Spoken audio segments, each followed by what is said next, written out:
The following program is a presentation of the Options Insider Radio Network. For more programs, visit www.theoptionsinsider.com or search for Options Insider Radio in iTunes.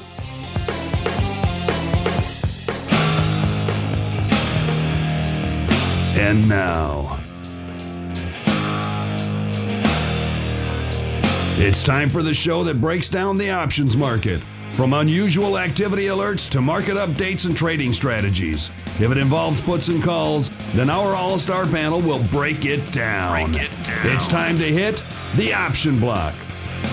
With your hosts, Mark Longo from theoptionsinsider.com, Mark Sebastian from OptionPit.com, Mike Tusaw from KnowYourOptionsInc.com, and John Griegas from Options Express.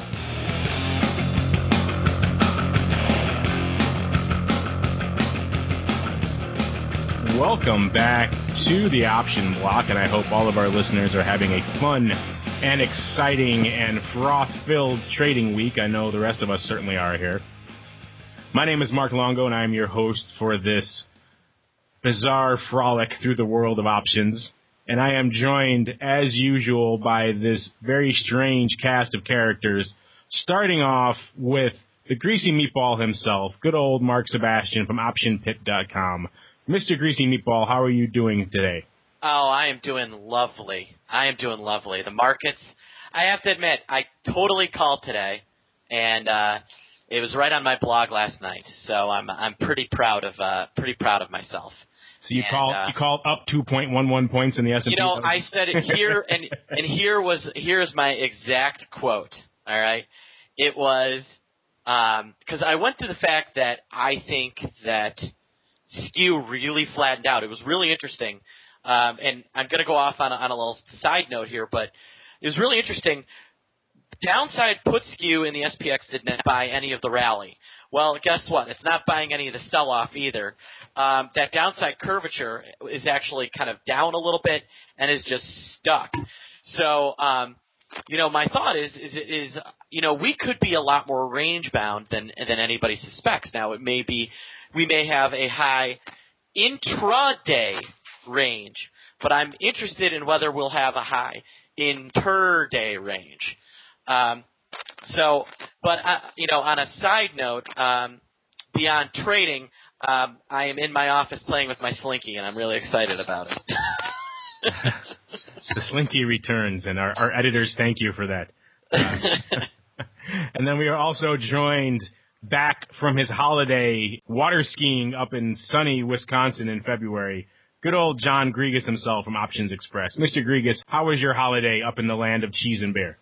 It was excellent. It was excellent. Found out my 2-year-old daughter does not like pools, so it was great spending 5 days at an indoor water park where your daughter just clung to you with a death grip as you sat near the water. She wouldn't even let me stand in it. But my 4.5-year-old son enjoyed it.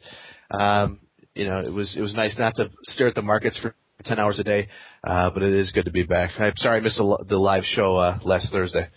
Yeah, me too. It was great. We were drinking. It was we had a feast. The Option Express guys brought in the gauchos. They were bringing meat to us during the show. It was fantastic. Nice. It was quite the party. There's nothing better than show meat. That's what I say. Any meat on a stick. Yeah. Any meat during a show is good meat indeed. But, show meat. Yeah, John, maybe for future reference, maybe you want to test out the pool thing before you do a 5-day pool extravaganza. Yeah, I have a pool. No problem with our pool. Oh, really? It's a pool where there's you've got a pool? Must be nice. People. Yeah, pool, pond. Wish be good my for last you. name was Griegas. Then maybe I'd have a pool. I'm also surrounded by 3 farms. So I'm about 42 miles from the city. I think you're. Oh, is it above ground or in ground? Oh, it's an above ground. Yeah. yeah. Hey, OX doesn't screw around, man. That's why they pay the big bucks. Yeah. You work for OX someday, you'll get an above ground pool too. That's what they told John when we got hired. Absolutely. They never gave me an above ground pool. Yeah, I'm gonna have to have a talk with Cusick. House. He's like, here's my yacht. Here's my my wraparound porch. Here's my above ground pool. That's a nice pool there, Clark. Every time I got people coming over, yeah. Nice. And then, of course, rounding out our cast of characters is the man himself, Uncle Mike Tusaw from Know Your Options, Inc. Uncle Mike, what is going on in the mountains today? Well, in the mountain flatlands of suburban Chicago, as we like to put it, it's definitely an interesting day. We came back today with Sebastian calling it. That's always an exciting thing, and just a lot of choppiness. So quite a bit, actually. Looking forward to talking on the show today. And I want to remind our listeners that we want your feedback. You can fire it off to us over at theoptionsinsider.com/forum.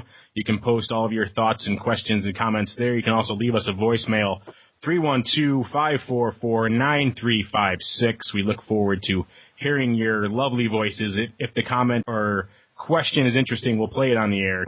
And, of course, you can also follow us or hit us up on Twitter. You can find us, myself, at twitter.com/options. You can find the show at twitter.com/optionblock. And you can DM us there or follow us and get our pithy comments through Twitter as well. All right, and with that, I think we will roll right into... Oh, before we do that, too, I want to mention, if you are interested in Options Express and all the things Mr. Grigas and Tim and Rob have talked about on the show for the past few months, and you're thinking about checking it out for yourself, well, we can give you a free trial to kick the tires yourself. Just surf on over to optionsexpress.com/OXradio, and you'll get some free trades to try it out for yourself. And with that done, we will roll right into the trading block.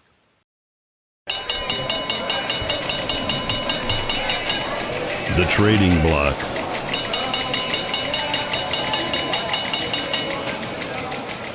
And welcome to the Trading Block. This is the section of the show where we discuss what caught our eye today from both a broad macro sense and from an individual name sense. And it was, as Mark said, a bit of an update today, or pretty much unched on the day, really. S&P closed up about 2 points. Dow closed up about 9 points. NASDAQ closed up a little over 10 points. And the VIX cash closed down ever so slightly to 0.31. And we've discussed the various values of rating the VIX cash and trading and looking at the VIX cash, but we'd like to throw that number out there just for the heck of it. But it was indeed a very busy day. What were you guys watching today from your collective perspectives? Well, I hate to say the metals, because I know we're going to have some mini metals jokes coming on, but I was watching the mini metals, I think. They put on a great show. No, just kidding. Gold and silver. In the silver world, one thing that we were kind of excited about going into this week, we sold a 34 call for the week on SLV, and silver's come up a little bit this week, and so we touched the 34 level. We actually went in the money a little bit, but what's exciting, this is one of the times where the good parts of the weeklies comes about, and that we sold our 34 call for 27 cents, and now it's only in the low 30s right now. It's at 32 cents is the last quote of the day that I'm seeing right now on it. And with all that appreciation in silver, all the time decay that exists in the weekly options really benefited us. Now, of course, the gamma that exists within these weeklies, you have to be careful of, with which we've discussed in the past. But right now, gold and silver has been a pretty big focus for us. And we're also watching oil and natural gas and the other things that are involved with what's going on in the Mideast. But gold and silver primarily today. What about you, Mr. Grigas? What was keeping you busy on the phones today? Mostly the crude oil. We had inventories this morning at 9:30 Central, which I always like to watch. I think a few weeks ago I was calling oil. I think it was trading around 85, said it was going to go to 80, and then the Middle East blows up. It's one thing you can't count on is the Middle East. I mean, it really upsets me. I thought those guys were going to clean up their act out there, but instability reigns. So inventories came out a little lower than expected. I'm just trying to look at the EIA DOE report here, and they were expecting inventories to increase here, but it looks like they came out less than expected. Looking at the intraday chart, I think right now people are just buying on dips. There was a slight pullback to almost unchanged on the day after that inventory report came out, and then it immediately shot up, took out the intraday high, and then there was some good follow through. I wouldn't be surprised if we're not testing that weekly high from last week any day here, if not tomorrow. And last, and sometimes least, Mr. Sebastian, aside from the VIX and the downside skew in the S, what else were you watching today? I was really watching time spreads, and it's really interesting what's kind of happening across kind of the entire term structure of options right now. They're leading up into the last, I'd say, month. Well, let's say 2 months prior to the Egypt crisis. What we saw was you'd have a volatility structure where front month really cheap, back month a little more expensive, and so on and so on and so on. Now what we've seen is this crunching of volatility structure so that the front month and the next month and the next month and the next month are all on top of each other. And, in fact, they can sometimes become inverted where we've got higher volatility in the front month and lower volatility in the back months. And that really could create a lot of opportunity. There could be some really interesting trades that pop up trading front month versus back month options when we're in kind of this panic that creates an elevated front month volatility. And that's kind of one of the really big things I've been watching. The other thing, I'm really trying to decide whether we actually do anything today. And, my theory, or not today, over the next couple of days, my theory is maybe not. But that said, we've got a nice VIX here at close to 21, a VXV of 2170. So there's certainly a little more juice in the market than there has been over the last couple of, at least 2-3 months. So now is a very fun time to trade. I'm also keeping an eye on Apple. Traders will have noticed that it is slowly creeping up right now. I currently have a trade on that I've converted into a 365, 370, 375 butterfly that it has a credit of $112. So that's a trade I'm keeping an eye on. So I'm hoping Apple runs to 365. So. Oh, speaking of which, I forgot that today is the day they announced their iPad 2. Apparently, I haven't even. Ooh. I've been so busy that's obviously what's driving your spread there and what's driving Apple north a little bit today. Looks like this is breaking news for our listeners. Just came out a little while ago. Apparently, it's what we expected: thinner, lighter, and faster. It's with the camera now too. Yeah, I think with the camera now, and it's like the Mark. You're like the Generation 1. I'm like the Generation 2 Mark. It's like I'm Mark 2. You're Mark 1. I'm thinner, stronger, faster, and longer lasting. You're the bionic woman. You're the bionic woman to my Steve Austin. Then that's exactly right. That's it. I'm Charlie's Angel. You're Charlie. Hey, Charlie had the money in that scenario. I wouldn't mind. He did have the money in that scenario. He had the power. He spoke, and his voice was law. He was, through a radio, just like I was. Very much like this scenario we have right here. Exactly. Mark, Charlie's Angel, Longo. So, I like that. There we go. And women do tend to respond when they hear my voice, so there we go. That's true. And I won't say how they respond, but they do respond. All right, and with that, we will close out the old trading block and roll right into the odd block. The odd block.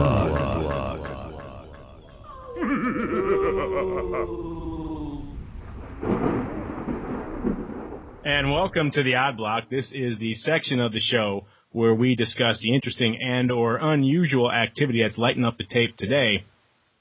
And we're going to start off with a little one, an interesting one nonetheless. Weatherford International WFT. They closed at $21.14, down $2.38, or down about 10%. This is the name that in the last few days has done an average of about 18,000 contracts a day. They did over 10 times that today. Did 180,000 contracts today. So some size going up in Weatherford. And what really caught our eye on this? Well, what's really driving the activity today is last night the company came in and announced that they're not going to file their annual report on time due to errors.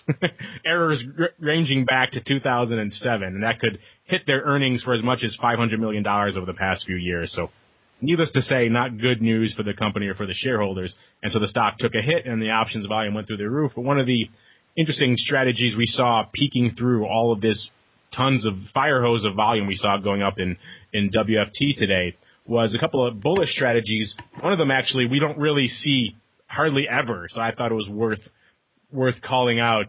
And it was a bullish 10.5 month call stupid. I just like saying that. It's a strategy I don't recall. I love those. Yeah. Ever really seeing that often, if ever, to any sort of significant degree.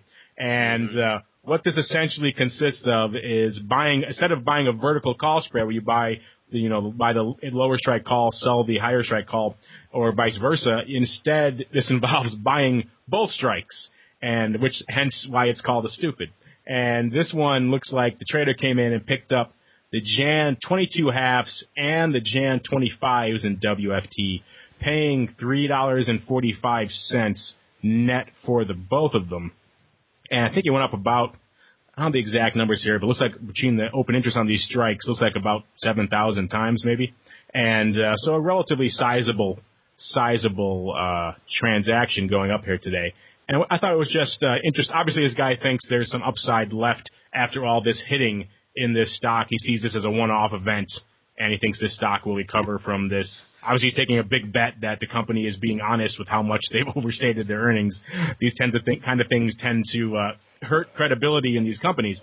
But anyway, I thought it was fun to point this one out because I can count on one hand the number of times I've seen these things go up, let alone for size. So this guy obviously liking WFT, wanting to put on some upside and put on some premium, wanting to save some money. So instead of buying it all in the 22 halves, he puts it on as a 22 half, 25 call stupid. Mr. So why is Kriget, it called a call stupid? I've actually used this strategy, but in all my years in the business, I've never heard that term before. So I guess I am stupid.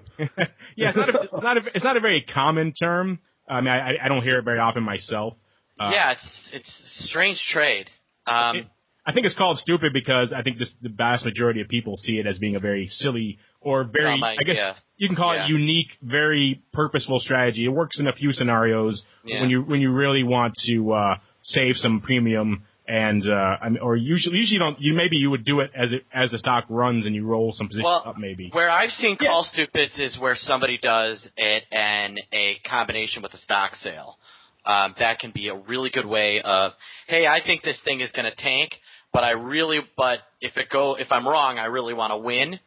It was Mark. One of the really interesting things, I think this caught everybody by surprise because I've been watching paper and weather for the last few days. You know what? All of it bullish. All of it. I mean, call buyers, call spread buyers, put sellers. I think this caught everybody by surprise.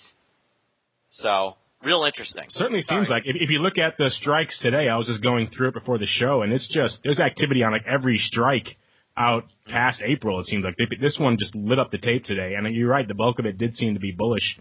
So apparently the consensus is that this is a one-off buying opportunity, and if you want to trade and want to play in Weatherford, then this is the time to dive in. Look at this, May all the way through, up in May, thousands of contracts on each strike today. August, same thing. People were playing far out, and a lot of activity in Jan, ironically, a ton of activity in Jan. So, yeah, people were playing across the board in Weatherford, and the bulk of it bullish. This is not a name I track very often, but, these kind of things, they make me a little hesitant because then you're relying on the company to say, okay, this time we have it right.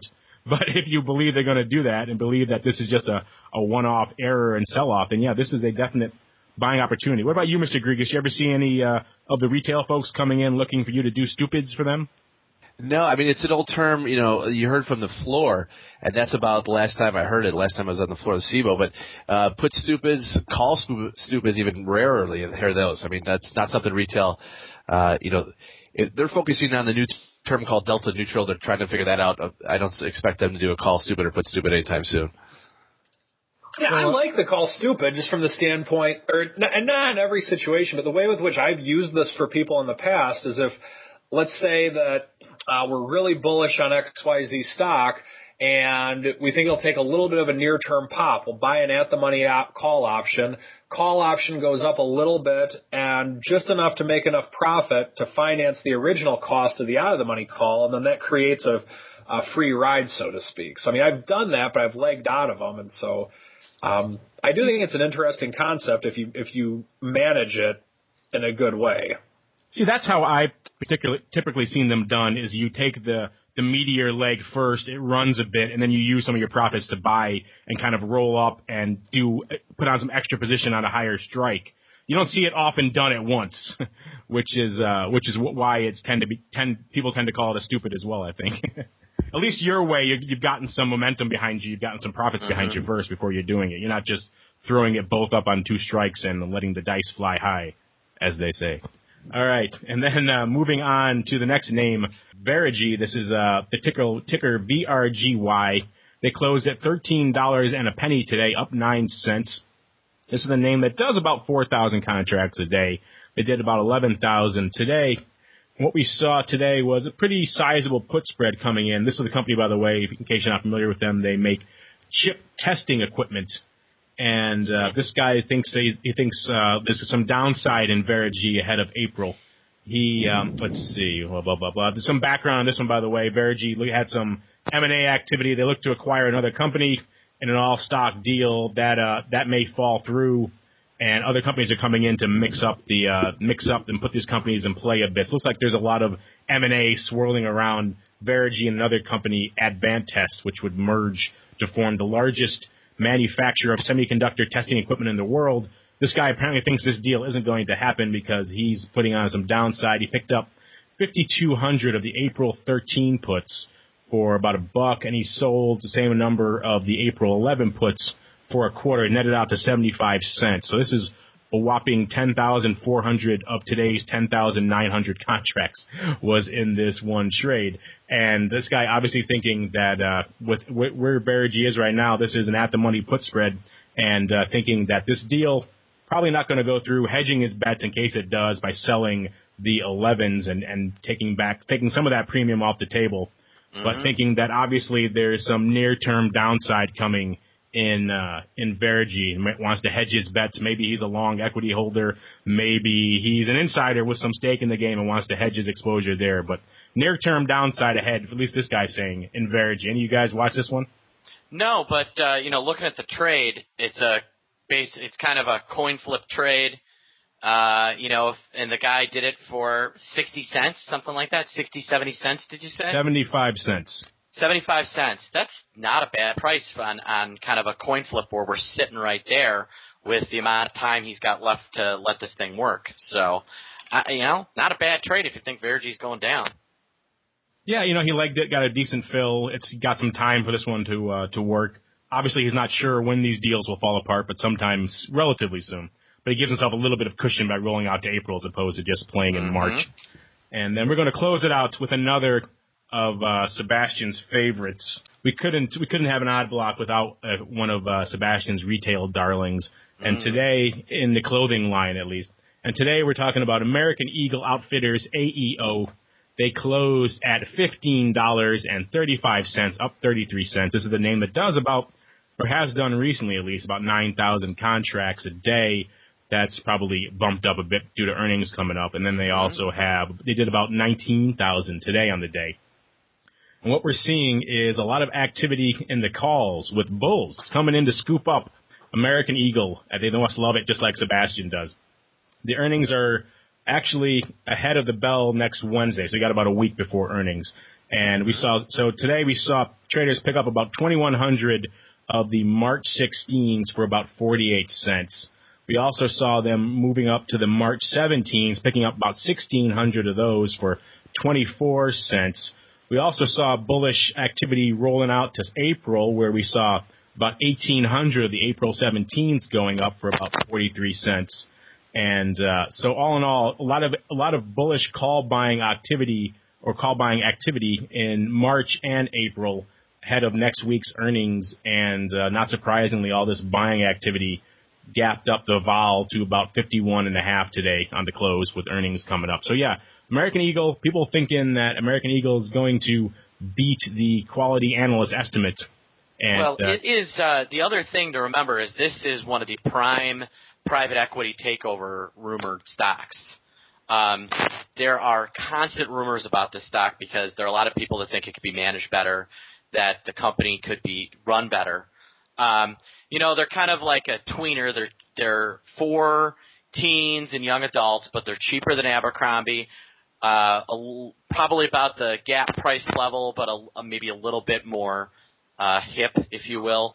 But there's a lot of people that they're a potential takeover.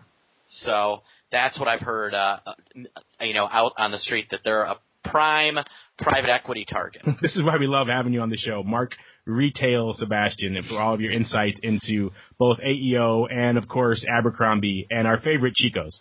And between that and P&G, your insights are invaluable. And so that's a good one. We're going to close out the old odd block then with American Eagle, and we're going to roll right into the Express/Spread block. The Spread Block, brought to you by Options Express. Options Express lets you trade futures and now foreign futures too, where and when you want. From advanced charting and free daily trading ideas to automated systems trading and free educational resources, Options Express is the online broker for all traders. Visit optionsexpress.com to open your free account. Futures involve substantial risk and are not appropriate for all investors. Please read this disclosure statement for futures and options available at optionsexpress.com/futures risk or by calling 1-888-280-8020 prior to applying for an account. Options Express is a member of FINRA, SIPC, and NFA.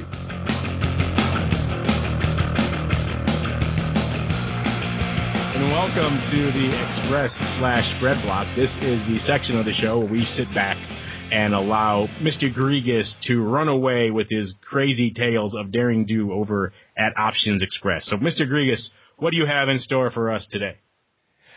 Briefly, I'm going to talk about the bond desk, but I did want to hit on American Eagle. I mean, I know those first two odd block segments or securities that we looked at, not many retail clients trade in, but the American Eagle does seem to be a popular one here at Options Express, especially, like you said, when you get around earnings. We do get a lot of people that like to play earnings plays, and I always say look out for that implied vol because it will drop out. So if you're going to be right, make sure it's a big mover. But on the one thing I want to talk about on the Options Express website would be with the bond desk, the bond platform that we have on the site.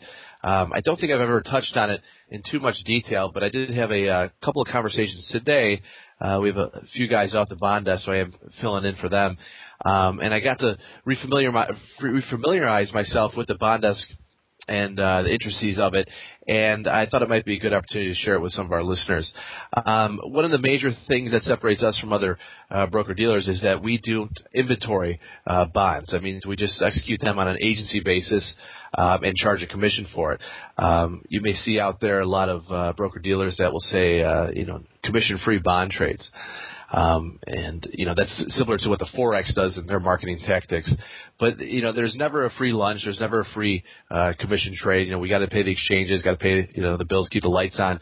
And how those firms do it is that they do it on a principal markup basis where, they'll buy it out on the street, let's say 82, and they'll sell it to you for like 81. And they'll take the difference between the buy and the sell. And for them, it's really a riskless profit. The customer is none the wiser. They think they're getting a commission-free trade, and the company's making a profit. Well, we're a little more upfront. We use a third-party vendor because we don't inventory our own bonds. That third-party vendor, some may be familiar with it. It's fairly large, one of the biggest. It's called Bond Desk. If you're more interested in it, you can go to their website, bonddesk.com, and check it out. But what it is it's a platform that's integrated right to the Options Express site. So if you have an account, or if you're thinking about getting an account, you go to Trade and then Bonds, you'll be brought to what looks like just an Options Express webpage. But in actuality, you're leaving our site and going to the Bond Desk platform, and you can take a look at all their inventory. We have a scanner up there, and you can break it down by sector, such as munis, corporates, treasuries, and you can then rank those by credit ratings, by duration or maturity, by yield or coupon rate. And what's nice about this is that one of our fastest growing segments at Options Express is futures. And what's nice about bonds is that if you hold treasuries or you hold rated corporate bonds that are not junk bonds, or even municipals. We'll give you a haircut ranging from 5 to 20%. Obviously, treasuries being, investment grade, the most securable. But you can use those funds, and while earning an interest, albeit small on treasuries, while earning an interest, you can then use the release from those funds to trade futures. So, while you're trading futures and hopefully scalping or swing trading or position trading and making money on your futures positions, you're also earning a small interest on the funds that are set aside for that. So it's like, compounding or double interest on your funds. A little bit more about BondDesk. People say, well, how deep is your inventory? Like I said, we don't hold inventory, but BondDesk has access to over 175 different broker-dealers. Okay, they execute or have access to about 35,000 live offerings and do about 32,000 transactions a day. Now, that might not seem like a lot when you realize the OTC market doesn't trade like national exchanges in the amount of volume they do, but the notional value is enormous. One of the other things that people we get asking about BondDesk is, what are your commissions? We charge a flat rate for all treasuries. So if you were going to buy a treasury in the secondary market, it would be $25. If you're going to buy it in the government auction, we give you direct access to that. It's a flat $20. Now, it's amazing how many times I'll say it's a flat $25, and they go, but I want to buy $4 million worth of 3-month T-bills. What's the commission? Well, it's still $25. We cap it at that. Even in this environment, if we were to go any higher on those commissions, you may end up with a negative yield. The last Monday's auction, the 3- and 6-month T-bills were about 0.14%. And that's direct from the government auction. I think in the secondary market, you may even get a less yield on that. And as we all know, or if you don't know, T-bills are bought at a discount and mature to par. It's a little bit different than how munis and corporates and treasuries trade in the secondary market. T-bills are always priced at a discount. And going forward, it doesn't look like anyone's perceiving that the rates are going to go up anytime soon. So this caller I had, he's buying these 3-month, 6-month T-bills, and in large amounts, and barely getting any type of return on his investment. So what's nice about the BondDesk platform is that you can ladder a nice yield curve as far as duration goes by using the screener and finding corporates. Investment-grade corporates or munis, and some of those munis are assured or credit insured. And stagger your duration so you have a nice duration for it be 6 months, a year, 2 years going out where you're getting a nice yield. And anything you find in the corporates and munis for a duration more than 6 months is going to be a better yield than in the T-bills. That's a little bit about it. I know most investors and retail investors especially maybe get scared off by the cash bond market, and don't be scared about it. That we're here to answer questions. If you have any interest in it, go into Trade Bonds in your Options Express website, or go to BondDesk. Another great website to learn is the MSRB's EMMA website, as well for munis, as well as the investinginbonds.com for corporates. You may see a higher yield in there and realize you don't have to take your money out if you're just sitting in cash and put it into a CD, because one of the other instances we also offer is CDs. So you can actually invest in CDs and munis and corporates and earn a better yield than you probably could at your local bank. But yeah, I just wanted to touch on that area of the platform that really doesn't get too much views. It's a very small segment of our business here, but it's very important for some of our larger clients. One thing that we like about it is definitely the release factor that's involved with the bonds, and that you can hold a naked option or a futures contract, and you get that generous release. That can really make a difference. Now, in this environment, because of the fact that interest rates are so low, it's not an extreme big deal, but it does exist, and an extra % or 2 a year does add up. There's no doubt about that, and I think that's a great feature that the Options Express platform offers. Yeah, I mean, if you're going to be sitting in cash, why not just put it into a 6-month T-bill, or even maybe a note that has 2 years out. If you're just going to be trading futures, you don't need to pull that cash out. Even a municipal. I mean, if you buy a municipal inside the state that you own, you get the triple tax relief. You don't have to pay state or federal income tax. And it's another way in a low-interest environment to make some type of interest return on the cash that you're otherwise going to be just sitting aside for futures margin. Yeah, I think that's a great point that I think a lot of our listeners who trade futures may not be aware of, that they can trade those products and still have the margin available for trading in futures. That's I think that's a little-known tip that a lot of them probably don't take advantage of, that they probably should.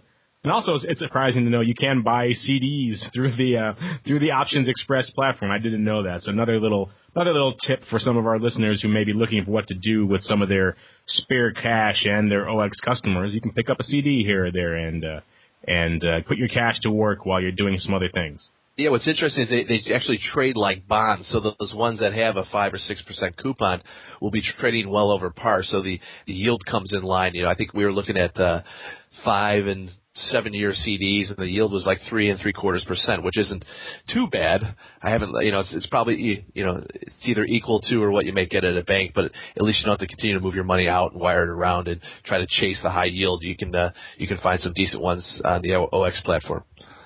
I can't imagine doing a 7-year CD for 3.5%.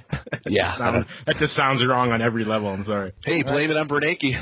There you go. All right, Mr. Grigas, exciting and interesting and informative as usual. And with that, we will close out the old Express/spread block and roll right into the interview block. The interview block.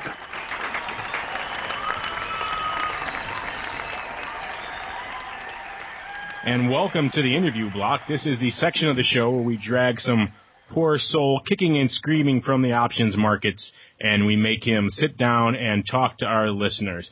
And today's victim is Dr. Duke, and I will let good old Uncle Mike Tusaw take it from here. Well, first, I want to give you guys a little bit of background on Dr. Duke. I've actually known him for close to 20 years, but ironically, very few of those years have been associated with option trading. I used to be a caddy in junior high and high school at Stonebridge Country Club in Aurora, Illinois.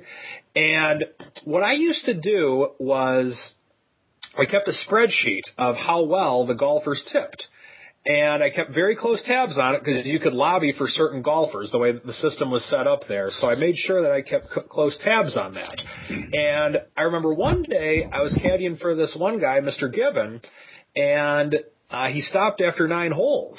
And I'm thinking, oh, no, there's no one else I'm not going to be able to golf for I'm not going to be able to caddy for anyone else. I'm only going to get half pay for the day. So I was kind of bummed out about that. And so once we got to the clubhouse, he didn't say anything, but he ended up paying me for the full 18 holes. So needless to say, he got very good marks in the junior high Mike Tusaw caddy spreadsheet, or whatever you want to call it.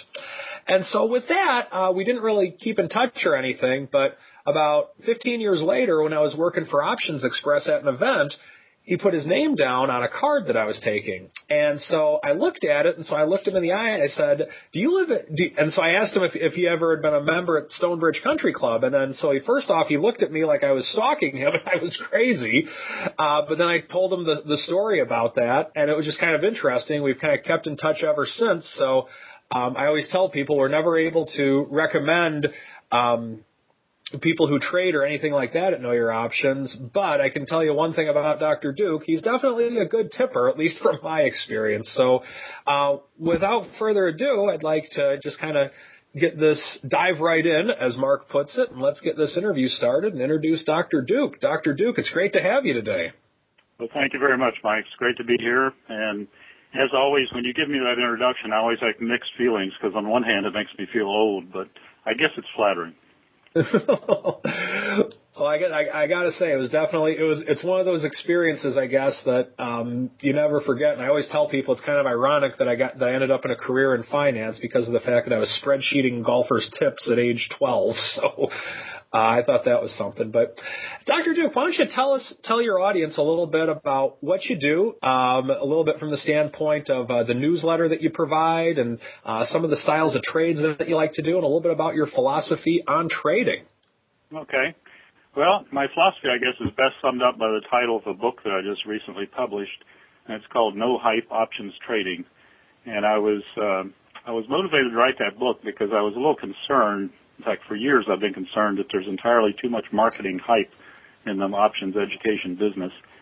And so I was trying to write something that would help people see what's realistic, and also I think the other thing I emphasize in the book is trade management, which is a little bit unusual. I think some people are anxious to tell you how to put on a condor, but they fail to tell you how to manage it. And as we all know, that can be painful if you aren't careful with it. So that's basically, I offer those kind of services. I also have two different trading advisory services. I basically have two portfolios that I manage. One is more directional trading, and I send out email alerts when we put on the trade or when we close it. And then the other portfolio manages iron condors, and so we just trade delta neutral every month. And so we're putting on iron condors. Typically I have two on at a time this month and next month, and we're adjusting them, closing them, opening them, et cetera. And so I send out email alerts to my clients whenever we make an adjustment in one of those trades. Sounds good. Sounds good. Now, with that, I know, and just I know a little bit for the audience out there. I know a little bit about Duke's trading style because we have some brokerage accounts that are following Duke's newsletter. So, with that, from what I've seen of what you like to do, Duke, you seem to like, on the individual stock side of it, you like the vertical spread a lot, and you kind of mix in a calendar spread now and then. Why don't you tell us a little bit about, like, maybe some of your thoughts on how you like to use calendars and maybe how you like to use the verticals as well?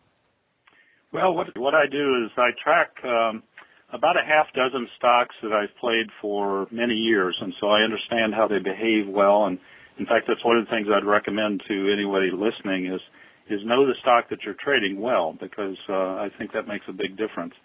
In any case, what I do is I basically draw lines of support and resistance on the chart, and I watch the stock price action, and when it breaks through resistance to the upside, I'm inclined to put in the money call spread underneath it, or sometimes I sell a put spread underneath it, and basically use the levels of support then as my stop loss. If it pulls back and breaks support, then I close the trade.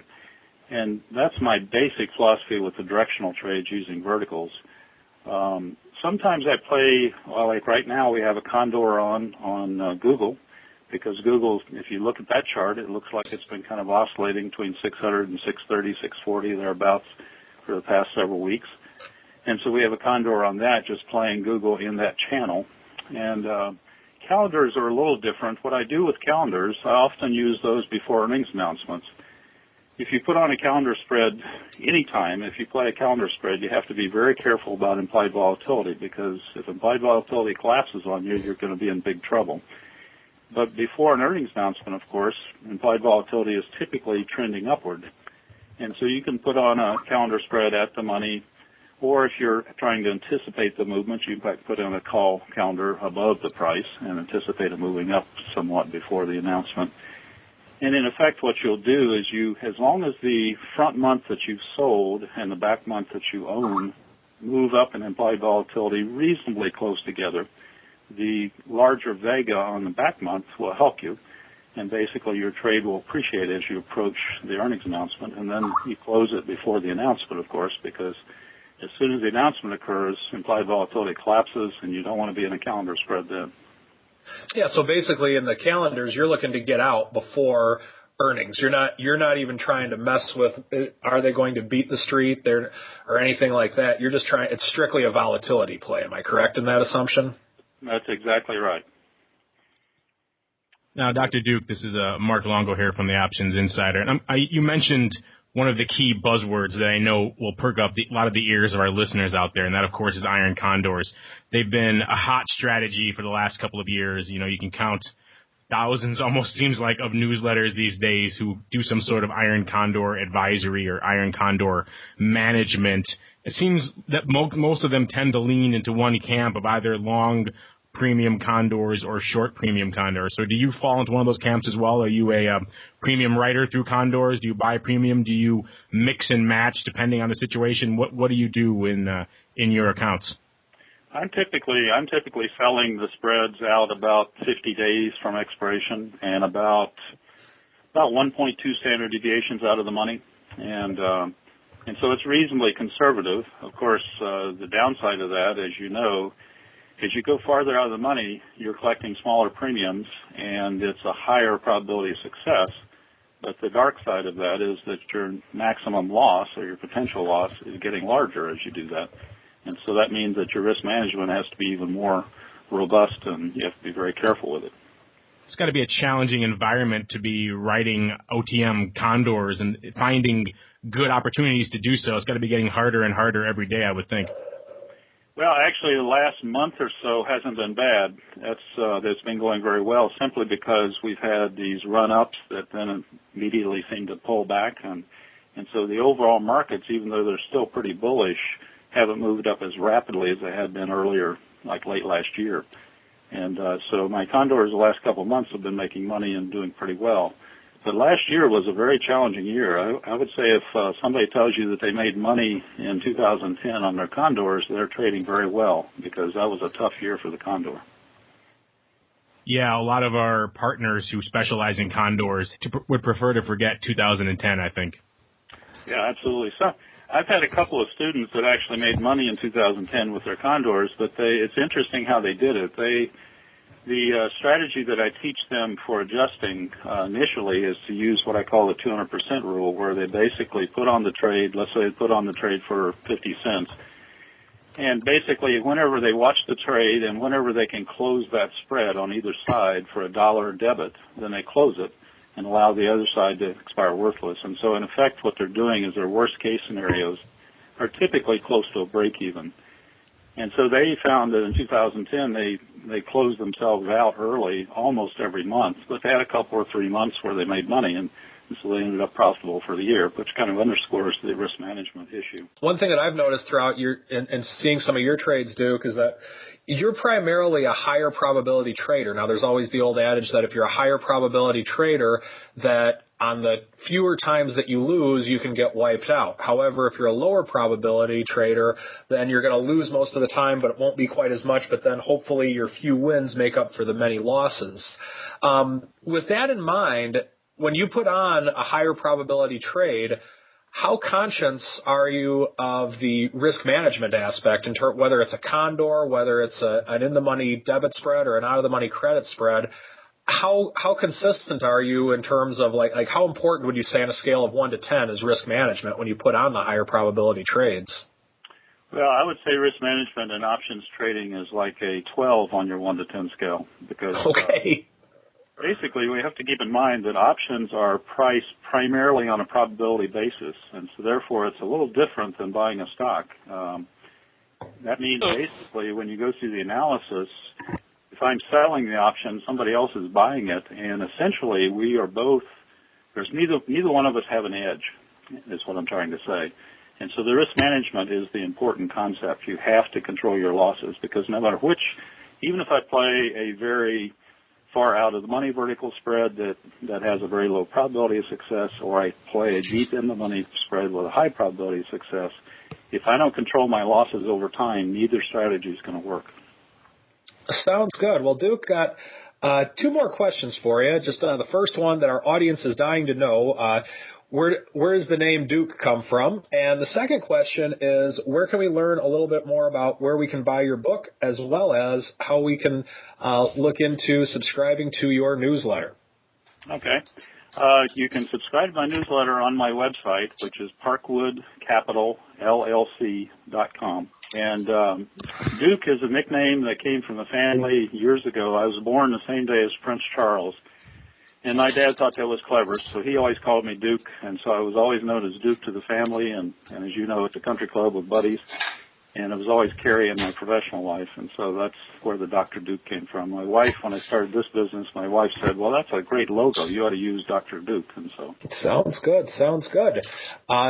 In closing, is there anything else you'd like to tell our audience about? Any events you have coming up, or anything that you'd like to tell us about? Because this, just so to give you an idea of it, this show will be going out to our audience on Thursday the 3rd, and I believe you have your weekly investment club webinar. Is it this week or is it next week? Or it's this week. Thursday night is our trading group. We meet the first and third Thursdays of every month, and the trading group is the service I talked about earlier, where we have vertical spreads that we put on.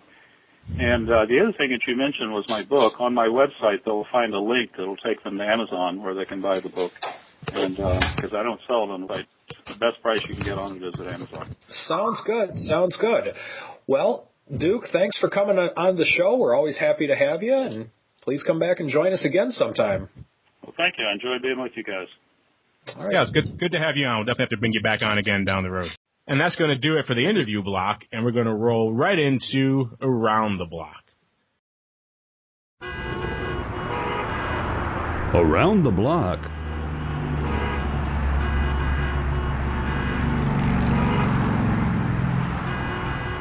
And welcome to Around the Block. This is the section of the show where we discuss what's on our horizons for the next few sessions. And I'm sure, Mr. Sebastian, you have a few things that you're looking at these days. Why don't you tell our listeners what's on your horizon?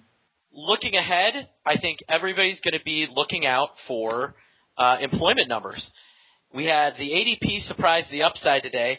I think the last time we talked, I was kind of maybe errantly, and it rarely does it happen, but every once in a while, I errantly say things wrong. I think that's the only way to say something wrong is errantly. But it looks like we may get some really good employment numbers on Friday. So that could be like the silver lining that keeps this ship from completely tanking on any kind of major news. But that said, if we get some major stuff going on in Libya or one of the other countries, look out. But looking ahead, I'm looking for hopefully employment to be the driver of Friday. So you're backing off the massive miss prediction from the last. Well, show? After today's ADP report, I don't know how I can't. So admit it. You're better to call me an analyst because I'm changing my upgrade or downgrade based on the news that's out there. So that's something the Bionic Woman would do, actually. So that makes sense. Yes. Change her mind with a whim. That's exactly right. And in addition to, we have non-farm coming up. I think Mr. Sebastian has now revised himself on that a little bit. He was predicting the end of the world, and now he seems to be a little bit more bullish on the non-farm payrolls. That's obviously the big news on the economic calendar. On the earnings front, not too much really, floating the boat these days. You got good old Blockbuster, but I'm not sure if that even applies anymore now that they've been acquired. And obviously everyone's still watching the unfolding debacle in North Africa and in the Middle East. And obviously if that fire spreads and we see some other nations coming under threat from unrest, that will obviously trump anything else we have to talk about here. But aside from that, are any of you guys watching any particular names or any particular announcements you think you're going to be playing some interesting things to watch in the coming sessions? Nothing in particular. Over at Know Your Options, we're just focusing on the Middle East and hoping that we keep all of our risk management in the right places. Yeah, I'm a non-farm payroll groupie. I try to the ADP report. I try to follow that. But I mean, Sebastian's right. I mean, that's what the focus is. Last month's disappointing numbers were attributed to the snowstorm, so no one really paid any attention to them. So I think this one will get, the attention that, at least the anticipation that everyone's looking for. They already have the numbers up there pretty high, right? I think they're looking for about 200,000. Is that what you guys are seeing? Yeah, a substantial number indeed. Yes. Quite a bit. Let's see here. 200,000 to 185. I mean, I don't think we break 200, but I mean, I think it'll be in line to, I don't know. I just can't imagine a snowstorm wipes out all the readings for December. But yeah, I don't know. I think most of the retail will be looking at the non-farm payroll, and that'll pretty much dictate the beginning of next week as well. Tucson, I'm confused with your risk management comment, because didn't you say earlier that a lot of your current holdings these days that Know Your Options Inc. are in Libyan municipal bonds? Well, I don't even know what to say to that one. You're big on that 5% from Gaddafi? Yeah, he gave us his personal guarantee, and he said if it doesn't work, he'll give us his personal IOU with all of his European money that he has too. Every few weeks here, we get a call that they want, they know we trade futures here. They want to trade dinar currency, which is the Iraqi currency over there. And I always tell them, just go to eBay and type in the word, and you'll have people selling that cash on eBay. You don't, We only allow people to trade legitimate currencies here at Options Express. Like the dollar. Hey. Right. Or the loonie. There you go. That's a real That's my favorite name, the Looney. That's the best. That's so much better than the greenback or anything else. The Looney is without a doubt the best currency name there is.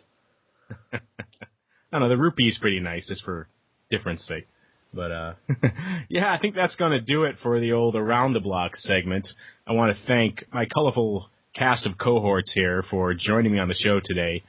Starting off with you, Mr. Grigas, what is coming up over at Options Express? It's new release month. We got a lot coming up in the next 2 months. For Options Express account holders, we've probably been talking about this for quite some time, but new positions page, new order tickets, new OX social. We're in mid-release right now for some of these things. You will see them just being integrated onto the website. You can always go to the account overview and look on the wish list page. We do put up details for what the releases are. And they should be pretty exciting. You should see some noticeable changes, some changes that you've been asking for, and hopefully they're well received. How is the social going? I know it's only been up for a week or two, but how is the initial feedback on that going? It's difficult, you know what I mean? It seems, I had said this a few months ago too, that I thought we were in a social bubble, and it seems like we're jumping into that bubble with OX Social. So in my own opinion, I was hesitant at first, but I like to talk about the markets. I like to put my opinions out there. Obviously, the easiest way to do that is to put on a trade, talk your head off when it's a winner, and don't mention it when it's a loser. But this gives people a chance, to discuss the markets, to get excited about the markets. I've been playing around with it for about 6 weeks, and I actually enjoy it. I am a big person to like to call the non-farm payroll numbers, and I like to get people's opinions on it. It seems the masses have a better idea of what the numbers will be than the individual experts. We put a lot of time and money into this, and I think it will be a success, and I think it will get people excited about trading and get them to call brokers and talk about trades and possibly place trades. And Uncle Mike, what do you guys have coming up over at KnowYourOptionsInc.com? A couple of things, like we were talking about on the last show, for those of you out in the desert land of Phoenix, the Grand Canyon State, I will be guest speaking at the Options Express event on Saturday, March 12th. So come out, love to have you, love to get to know you and get to meet you face to face. We have a couple webinars this Sunday and Monday night. Sunday night, we'll be discussing Plan the Trade, Trade the Plan, creating a trading plan from start to finish, the importance of it. And then Monday night, we'll be discussing strike price selection. And today, I have to admit, Mark inspired me. I'm actually going to write a new webinar on the call stupid. So in the next couple of months, I'm going to write and have a webinar on how I've traded the call stupid, how I've combined it with stock, and some ways with which I've used it. And I'm excited about doing something on the call stupid. I don't know what yet, but I have to admit I was inspired today. I'm glad we can serve as some inspiration for you. Nothing's better than a webinar devoted to stupidity. It's just an inspiring thing. I walked right into that one, I know. And, of course, Mr. Sebastian, what do you guys have coming up over at greasymeatball.com? I mean, optionpit.com. So, we've got our free webinar coming up on the 16th of March, which is going to be great. And I'll be speaking to the ISE on the 8th. At about 3 o'clock Central Time. I'll be talking about trading options in a trending market on their ETFs. So should be a lot of fun. All right, and that's going to do it for this episode of The Option Block. I want to thank all of you for listening and subscribing and downloading and streaming the show. Don't forget that voicemail. The number again is 312-544-9356. And if you are interested in seeing what Mr. Grigas has been talking about today and trying out OX Social for yourself, then surf on over to optionsexpress.com/OXradio, and we'll give you some free time, some free trades to kick the tires and test it out for yourself. And thanks again for listening, and we'll see you next time on The Option Block. Become a part of The Option Block. Just visit www.theoptionsinsider.com/forum to post a question for the hosts. You can also submit questions to twitter.com/optionblock or leave a voicemail at 312-544-9356. Make it interesting and your question just might make it on the air. The Options Block is property of the Options Insider Incorporated. All rights reserved.